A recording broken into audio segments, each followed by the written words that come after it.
The next question, it's been stated that taxpayer dollars are going to get sent out of the state, I guess, to these management companies, and that 96% of the funds for the pro-amendment campaign have come from out-of-state companies. Do you have any knowledge in this or any of the other panelists?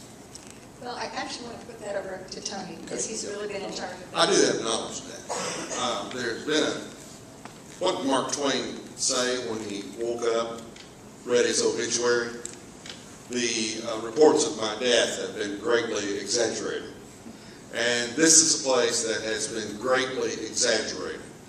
One of our management companies, as a for instance, and I know this very well because we just had a reporter from New York City down here who's doing a report about all this, and she called me and she said, there's this management company that we've been told has given the bulk of the money to try to get the amendment approved. I said, well, what management company is that? And she named the company, and I said, well, I'm not running the campaign, but it's public knowledge who has given, and I'm going to look at it. Well, that company had given $50,000. Again, I'm not running the campaign, but I have seen the budget, and this was leaked to the press. I told some schools about this, so this is not a private thing. The budget for the campaign was about $1.8 million. Now you do the math. $50,000 out of $1.8 million. Did they pay the bulk of that? Now the other argument is, well, there are people out of state. The most of the money that came from out of state were people who had nothing to do with working or profiting from charter schools.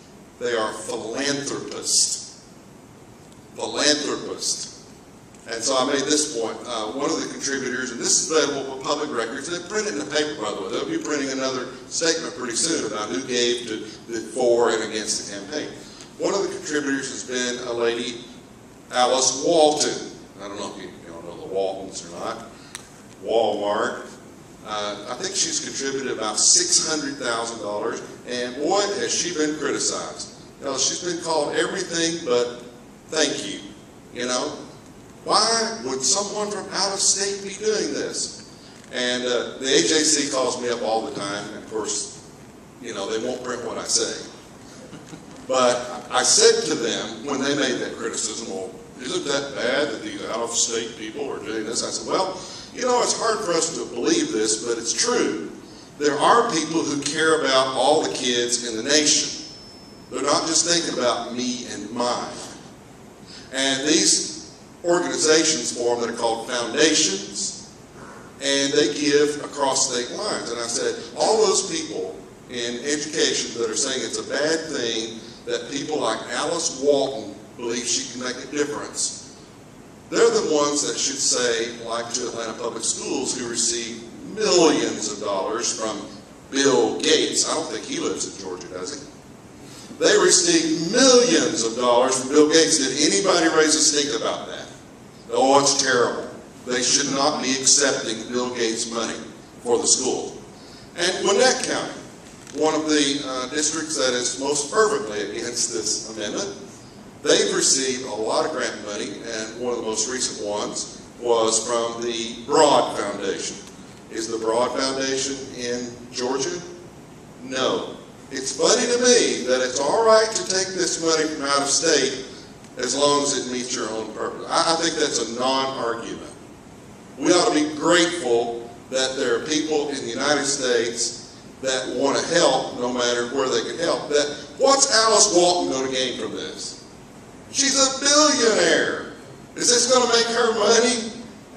She needs no money. So I think that argument is ridiculous. Senator? First, it's actually a little bit scary because what they're essentially saying is that the First Amendment of the Constitution ought not apply if someone's going to say something you don't like. I mean, really think about it. That's what they're saying. But let's take that one step further, because if there's an investigation that our friends at the New York Times, and I talked to her today too, in an interview I'm sure she won't soon forget, if the New York Times or the AJC or any of these other wonderful news agencies want to do some serious reporting, why aren't they asking the question of why did the fundraiser by the opposition fundraiser, it listed all the people who gave money to it, Why on that list was included the Georgia School Superintendents Association and the Georgia School Board Association, among with other organizations like that? You may just say to yourself, now wait a minute, why is that a problem? Well, where do you think they get their money? They don't get their money like Walmart does behind us by selling a good or product that you willingly purchase. They get their money by taking it from you through force, through taxation. I've got a much larger problem with a government using money that it extracted from you against your will to support their own cause than I do a private citizen, in this case Mrs. Walton or anybody else, using the money they earned in the free market to support their cause. Where's the investigation into the Georgia School Boards Association, the Georgia School Superintendents Association, from using taxpayer dollars to engage in this political process, which, by the way, the Attorney General of the state of Georgia said you cannot do? Senator,